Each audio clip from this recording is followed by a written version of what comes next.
চোখের পেছনে অত্যাধুনিক এক ইমপ্ল্যান্ট বা যন্ত্রাংশ বসানোর পর আবারও পড়তে পারছেন একদল দৃষ্টিহীন মানুষ। লন্ডনের মোরফিল্ডস আই হাসপাতালের চিকিৎসকরা জানিয়েছেন, এই নতুন প্রযুক্তির ফলাফল অবিশ্বাস্য।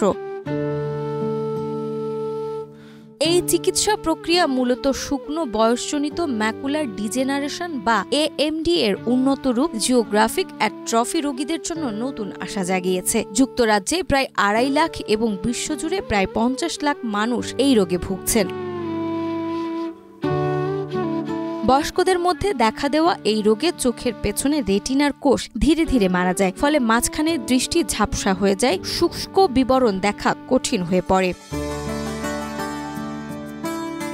নতুন প্রযুক্তিতে রেটিনার নিচে মানুষের চুলের সমান পুরো 2 মিলিমিটার আকারের ফটোফোটলেইক মাইক্রোচিপ বসানো হয়। এরপর রোগী পরেন বিশেষ এক ভিডিও ক্যামেরাযুক্ত চশমা। চশমার ক্যামেরা ইনফ্রারেড রশ্মির মাধ্যমে ইমপ্ল্যান্টে ছবি পাঠায়, যা একটি ক্ষুদ্র পকেট প্রসেসর গিয়ে পরিষ্কার ও উন্নত হয়ে আবার ইমপ্ল্যান্টে ফিরে আসে। সেখান থেকে অপটিক নার্ভের মাধ্যমে ছবিগুলো মস্তিষ্কে পৌঁছায়। রোগীরা আংশিক দৃষ্টি ফিরে পান।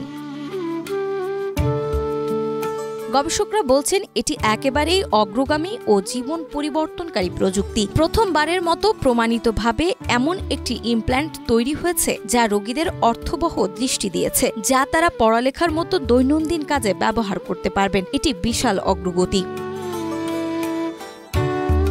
চিকিৎসকদের মতে, রোগীরা কয়েক মাস ধরে নতুন দৃষ্টিচিত্র বোঝার কৌশল শিখেছেন। নিউ ইংল্যান্ড জার্নাল অব মেডিসিনে প্রকাশিত গবেষণায় ইউরোপের 5টি দেশে 38 জন রোগীর ওপর প্রাইমা ইমপ্ল্যান্টের পরীক্ষা চালানো হয়। এদের মধ্যে 32 জনকে ইমপ্ল্যান্ট দেওয়া হয় আর 27 জন মাঝখানের দৃষ্টিশক্তি ফিরে পেতে সক্ষম হন। নাজমা, মাই টিভি।